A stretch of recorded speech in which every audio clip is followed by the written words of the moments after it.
Hey guys, it's Marissa at kitchentablestamper.com. I've got the prettiest little Valentine bakery box for you today. So it's a little flip top box and it fits these Hostess baby bunts. I don't know if you've seen these. These are the strawberry cheesecake exchange pack baby bunts. They're available now for Valentine's Day. I got them at my grocery store. They were actually on one of those cardboard displays. So past the end cap was a cardboard display with the exchange packs on it. I'd check your grocery store or even your discount stores like Meijer or Walmart. If you're looking for them in the stores, this is what they look like. It's 8 individually wrapped cakes, and they have this little heart up in the corner here. It says exchange packs, and this little box is the perfect way to give them. It's also a very COVID friendly snack, and that it's individually wrapped, and we can dress them up real cute. Or in this case, almost a little bit sweet, romantic. What do you think? All right, this is my kitchen table stamper inspiration kitchen challenge submission. So I don't know if you follow, but we'd love to have you. The Kitchen Table Stamper Craft Social. I'll put a link below the video. We have weekly games and challenges. The Thursday before last, I posted an inspiration kitchen. This is it, and asked for you to make your projects using the inspiration in this kitchen photograph. So this is mine. I pulled the colors and kind of that sweet romantic feeling, the light airiness of the ribbon, and look at all the jars, like apothecary jars of different candies and sweets. So I thought the conversation hearts were very good. So that was the inspiration I took from the kitchen. Come on over to the Kitchen Table Stamper Craft Social and show us what you do with your Stampin' Up! Supplies for the Inspiration Kitchen Challenge. All right, the first thing I want to do is stamp my conversation hearts. So the Sweet Conversations bundle has these 2-step stamping conversation hearts. You get a big one, kind of a small elongated one, and then a small kind of wide heart. But there's a 2-step. So you put in the distinctive stamp and it gives you kind of a almost watercolor feel. It's almost like you're an artist, but all you do is ink and stamp. And then after that, you can add the greeting. Well, I'm going to add the greeting with Versamark and white embossing powder. So we're going to stamp our hearts and give them a minute to dry while we build our box.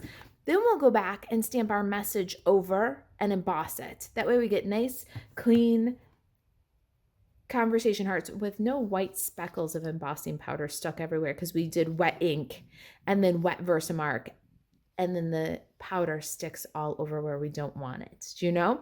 So method to the madness. It's always nice to know why I'm doing things, I think. Let's get some stamping pads and some cardstock scraps, and we'll do the first step of our 2-step stamping. All right, I have Blushing Bride, Pool Party, So Saffron, scraps that are the same color, and the distinctive hearts from Sweet Conversation. I'm going to do this largest one with Pool Party. I really want to ink this one up good because this one's going to have the least amount of contrast. We're going to stamp our distinctive heart on the Pool Party. Then we're going to do Blushing Bride on Blushing Bride. So you can see that there's kind of a watercolor effect. It's darker on one side. It's got some highlights. It's just a really pretty subtle effect. We're going to switch to So Saffron. So I've got my chamois here, my Simply chamois. Just wipe off the ink and then switch over.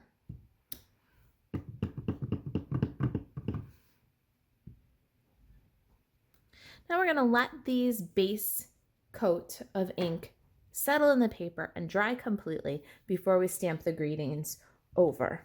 So we'll have the details of that love you greeting in just a minute. Let me set that aside. Let's work on our treat box now. And I love this little bakery box. It holds so much. I call it the bakery box because it kind of reminds me on miniature scale of the box that our local donut shop, the Spunky Dunker, boxes up donuts. So that was the kind of inspiration there. I'm going to start on the 9-inch side first. So we're going to score at 1 3/4, 4 1/4, 6, and 8 1/2 on the 9-inch side. Rotate quarter to the right. We're going to score on the 8 1/2-inch side at 3/4 and 2 1/2. Now, I like to rotate 180 degrees for boxes. I don't always do it, but most of the time. And then I'll score at 3/4 and 2 1/2 again. Now, what this does is if your paper is not 8 1/2, it's say 8 7/16 or 8 9/16, that extra little slop, that little extra bit of cardstock, or that little short bit of cardstock ends up in here in the body of the box. It doesn't end up in here where your box will be 1/16 of an inch shorter on one side than the other. So that's going to help you get more neat, tidy boxes with even sides if you do that. Of course, you could, just scan over and see that.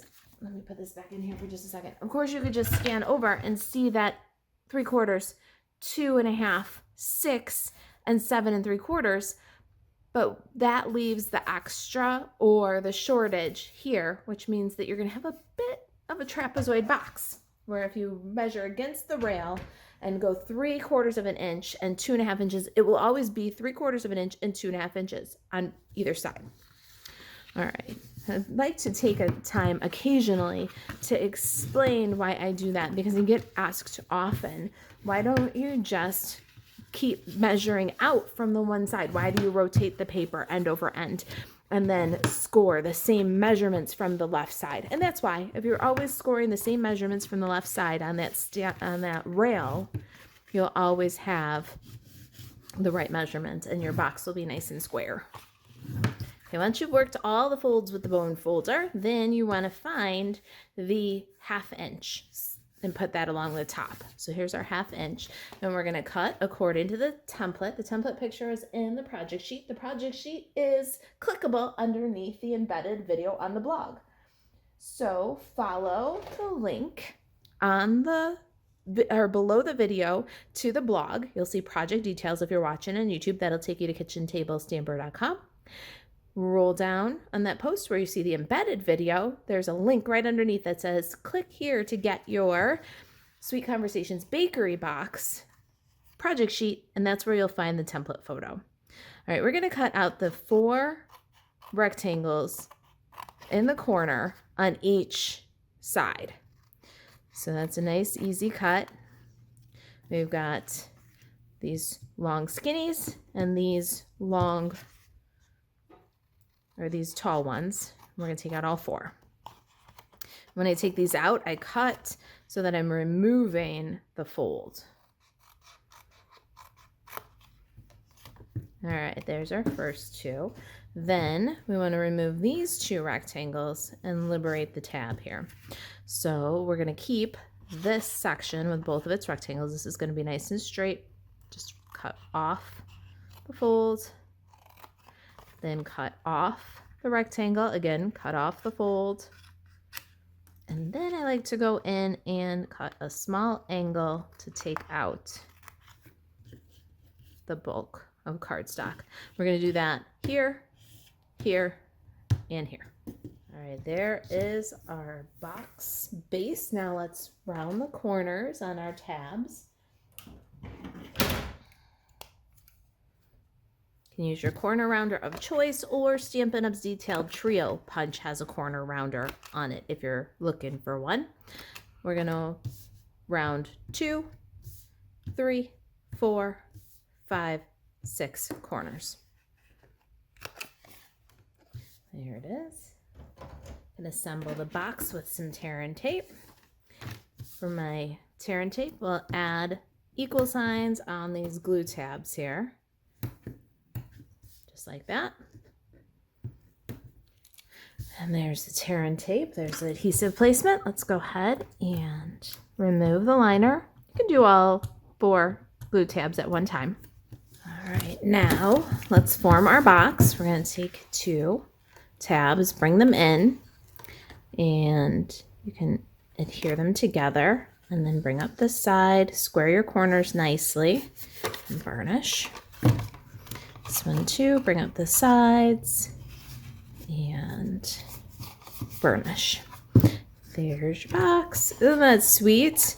All right, now I keep forgetting to add my little thumb notch, but I'm going to use a 3/4 of an inch circle punch just to remove a little semicircle, make a box easier to open and close. I don't do well eyeballing it, so I use the Stampin' Up! Grid paper. There's a centering ruler on top, and I can just line up the side of my box at 1 3/4 on each side, and then make a little mark where 0 is. Now I've got a little mark there, and that'll help me get a little closer to center with my thumb notch.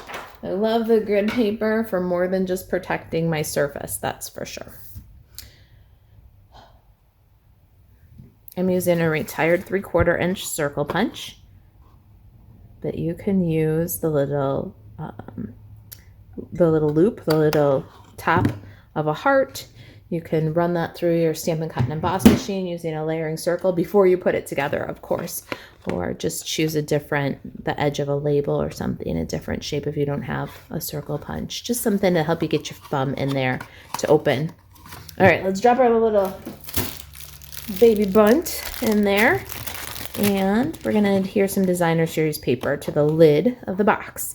We're using the Sweet Talk Designer Series paper. Isn't this so beautiful with the pastel hearts? And then on the back, all the love words and Highland Heather. This is 2 1/4 by 3 1/4.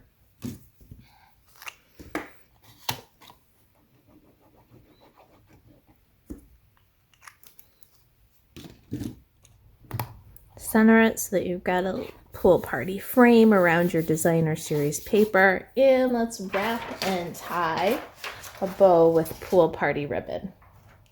Got this gorgeous sheer pool party ribbon from the annual catalog. And instead of wrapping all the way around the box, which would mean you'd have to untie it to open it, we're going to save a lot of ribbon, and we're going to save a lot of wear and tear on our bow, because once we tie it, it can stay tied. Nobody has to open it to get to the treat. If you wrap it around the lid, and then cut off a length of it. Ahead of time, I prepared this Blushing Bride tag. Isn't that gorgeous? That is cut using the Sweethearts dies. All right, so here is the Sweetheart dies. That's the rest of the set. These are the ones that we're using today, and this is the tag that's included in that die set. All right, so let's go around, and then we can just tie over under, and then you'll slide your little tag back to front. And then what I do here is I just kind of pull it snug and loop up. No twisting, just make a loop up over the top. Little space that your finger's holding, tuck and pull. And you'll get a gorgeous bow every time. Now you might need a little finesse. Let's pull the loops a little bigger and center a little tighter. Isn't that just such a pretty presentation?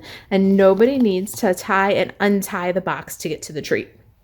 I'm going to trim off the excess and correct the angles for our bow. And then I want to slide a little bit off center to the left. So I'm going to lift up and then just slide this guy a little bit to the left. Such a cutie. Now we can go back to our hearts. I'm sure the base of our ink is dry. And now we can add the details and make a conversation heart. I've got Versamark ink, white embossing powder, and You Are Cute. We're going to just stamp Versamark over the top of our hearts. You can take the corner and then into my white embossing powder. I always use these little Ziploc little disposable storage containers for my embossing powder. It keeps the mess contained. Now for the little guys, we've got Love You. And we're going to just stamp over. You can see through, so you should be able to get pretty close.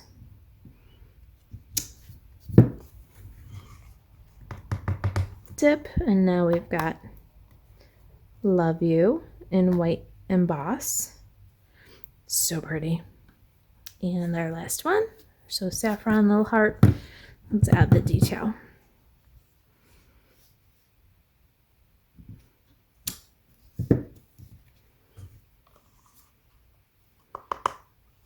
You just tap the excess right into the container.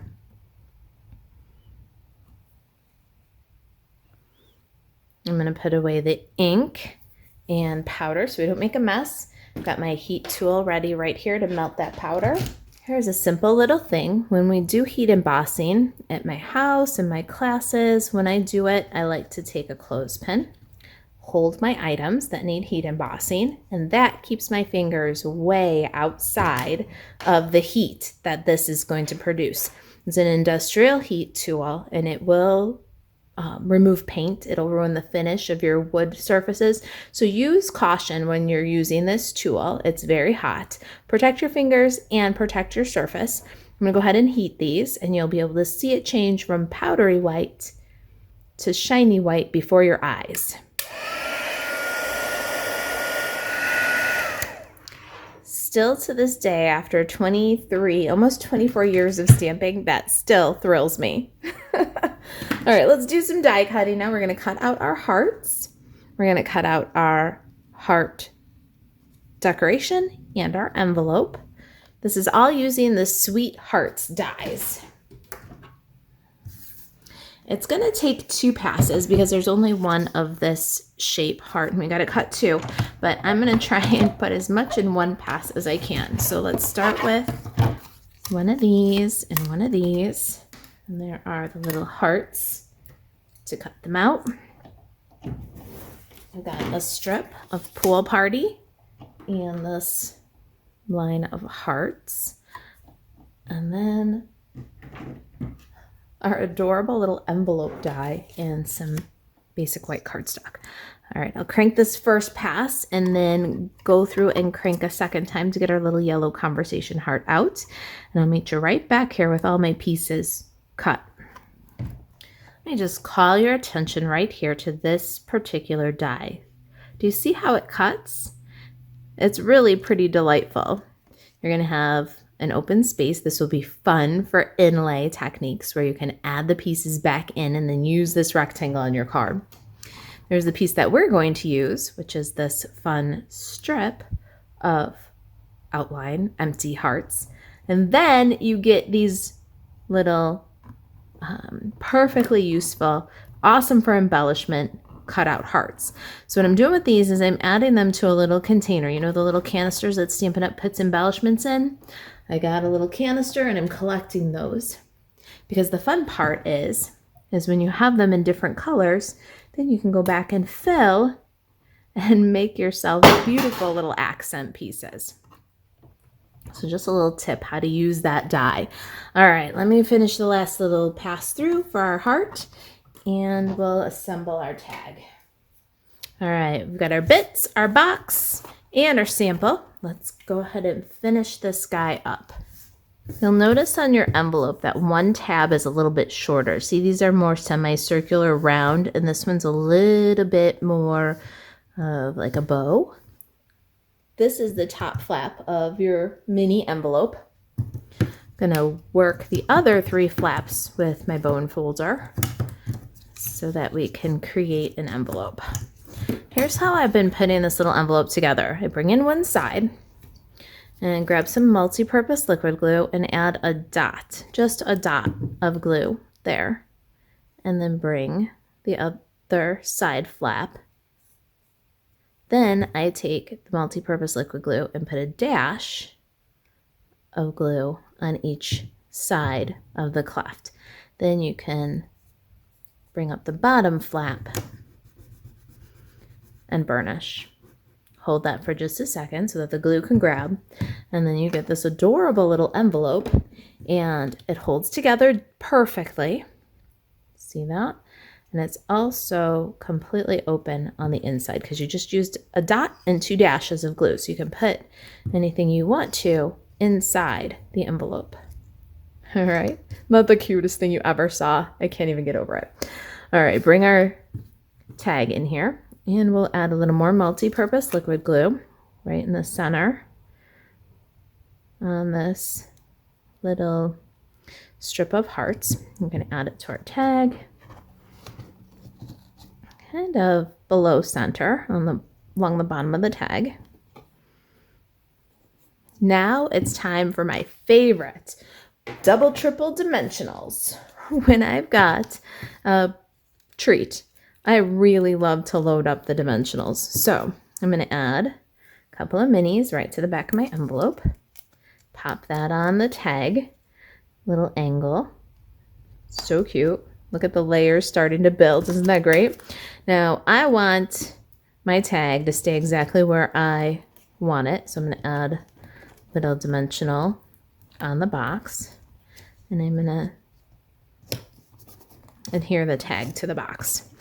That way not only do you have the pretty bow that nobody's going to disturb, but the tag will stay exactly where you want it. I'm going to put a mini dimensional on the flap of my envelope and tuck my little "You're Cute" conversation heart coming out of the envelope. Then 2 more minis. I do love mini dimensionals. They make me so happy. No cutting, no sticky scissors. Mini dimensional on each of those little conversation hearts.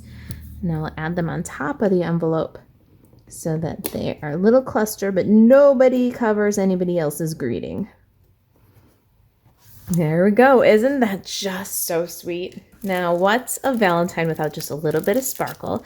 These are the iridescent rhinestone jewels. I love these guys. We've got 3 conversation hearts. So we're going to add 2 of these iridescent rhinestones. That gives us 5 elements. The I likes odd numbers. So we're going to make that odd number of elements by adding really large iridescent sparkle and a little iridescent sparkle in our little cluster of hearts. And there it is, our bakery box for the strawberry cheesecake mini buns. If you've got any questions at all about the project, email marisa@kitchentablestamper.com. You can check out the link to the craft social. I hope I'll see you there. I want to see how you're using your Stampin' Up! Supplies and the inspiration to craft.